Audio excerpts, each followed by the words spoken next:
I thought I knew how to sew a basic collar. Turns out I was wrong. And as I re-sewed this collar, not one, not two, but three times, I came up with some tips on the way to do it better the first time around. I'm sharing those with you today, so keep watching. Hi, I'm Tony, and this is Sew Lounge.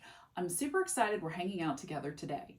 Now, I have not sewn a basic collar in quite a while, but I have sewn some more complicated collars in the last year. I've sewn a couple of notch collars and then one that was kind of like a fold over facing collar. And I thought that, it's a basic collar, it's a couple of seams and flip it, attach it to the neckline and we're done. So I got a little cocky and I kind of just skimmed the pattern instructions and thought like, yeah, I totally know how to do this. I've got this, not a problem. And that brings us to my first tip. Read the pattern instructions first. I know it sounds totally basic and I looked at the pictures. Here are my instructions. I looked at them. I said, oh, okay, yeah, attach the interfacing, fold down the top edge, attach the pieces together, no problem. But I should have taken the time to really read them and look at the diagrams together so that I knew how to put this collar together from the get-go, because it started with attaching the interfacing to the wrong piece. So looking at the instructions, I should have attached the interfacing to the collar, which is the top side of the combined piece, and not the facing, which is on the bottom side. So that was mistake number one. I just kind of glanced at it. I said interfacing, I was thinking facings for armholes, the interfacing goes on the facing, not on the armhole. And for some reason that was just stuck in my head. So that's what I went with. And that started the whole string of problems that, led to me remaking this collar 3 times before I got it right. For reference, if you have not made this type of collar before, it's basically 3 pieces. So you have your facing piece, you have your collar piece, and then you have your piece of interfacing. And in this pattern, you attach the interfacing to the collar side and then, sew it all together and flip it and then attach it to your neckline. And for some reason, I just couldn't wrap my head around that. So that was mistake number 1. The other thing I didn't do was carefully look at how my pattern went together. So I am using this Frida fabric. I talked about it in last week's video, and there's definitely a right side and a wrong side, and I wasn't paying quite enough attention to that either. So when I was making my collar, in addition to attaching the interfacing to the wrong side, in my first version, once I had it all finished, I realized that the underside, the facing part of it, was actually the wrong side of the fabric. So the right side was here, and then the wrong side was going to be the side that was going to actually show on my garment. So that was another thing that could have been avoided with a little bit more care and slowing down and just looking at the pattern instructions and how the collar went together.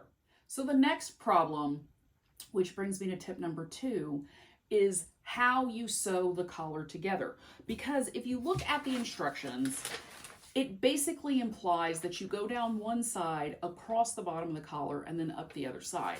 And that you can do that, you're just supposed to do that in one fell swoop, pivot at the corners and go on with your way. So that's what I was doing. And then I remembered that that doesn't work very well, because if you sew it that way and you don't have everything lined up perfectly, you end up pushing the fabric towards the other side. So by the time you get over there, nothing lines up. And you're going to have a longer seam on one side than the other.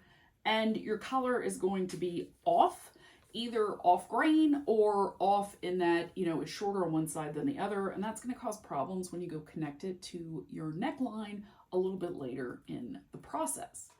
It literally took me sewing collar number 1 and ripping it out 3 times before I realized, wait, how was I taught to do this? Like, how did I learn how to do this in college?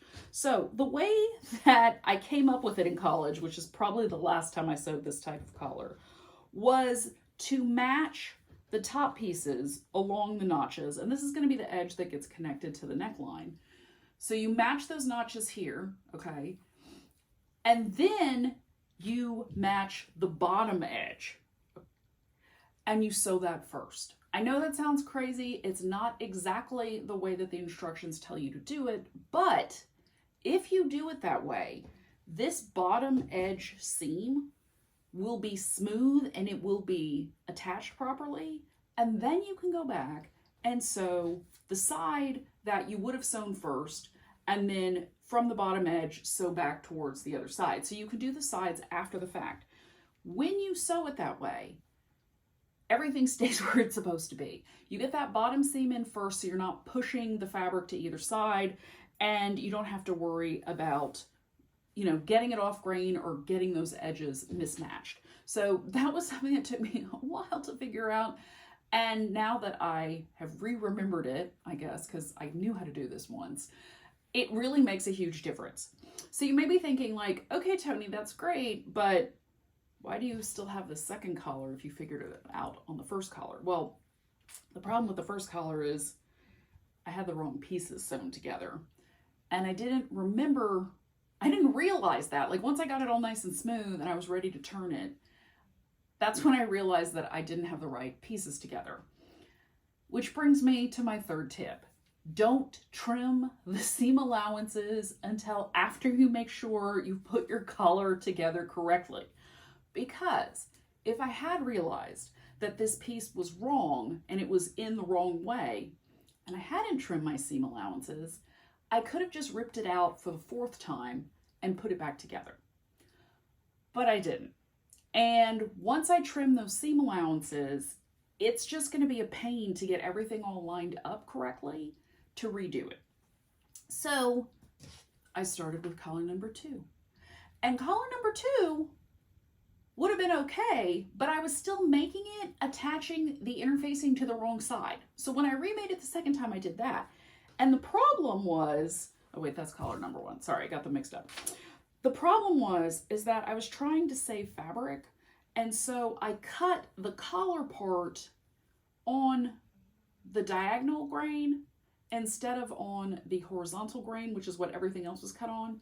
So if this is the collar, once it goes on my garment, the monkey's going to be upside down on the point. So that was just error on my part in that I wasn't paying attention to which side was going to be the upside because I didn't read the pattern instructions. And then once again, I trimmed the seams before I checked it. And that meant I had to start with a whole new collar to make this all happen. So I am happy to report that the third collar worked. Here it is attached to my dress. You can see that, you know, the print is all going in the right direction and it looks really nice. The points look nice. It's smooth. It's all attached. I'm happy with the way it turned out. It was worth taking the time to redo it instead of just trying to, you know, make these first and second collars work, which just were not working. So to recap, tips for sewing a collar: read the instructions, reread the instructions to make sure that you have all your pieces in the right order and have the interfacing attached to the collar side and not the facing side, so you don't make that crucial mistake that I did multiple times. Next, when you put your collar together, make sure you attach at the notches and then sew that bottom seam first before you sew the sides. And one thing I forgot to mention is that when you do it that way, I go all the way to the edge of the fabric so that my stitch lines cross. And as an added bonus, that helps when you have to go in and trim out those seams because you know exactly where the point is and you can reinforce that as you're stitching it to backstitch as you cross the other stitch line. That'll kind of reinforce that point and it gives you really nice looking points on your collar once you're finished. So that's kind of a bonus tip there. Last but not least, do not forget to wait and check your work to make sure you got the first 2 steps right, that your collar's lying smooth and all the sides are connected correctly before you trim those seam allowances. Because once you do that, you pretty much have to start all over again. If you've enjoyed this video, you totally want to check out this one. Coming up next, you're totally going to love it. And I'll see you over there.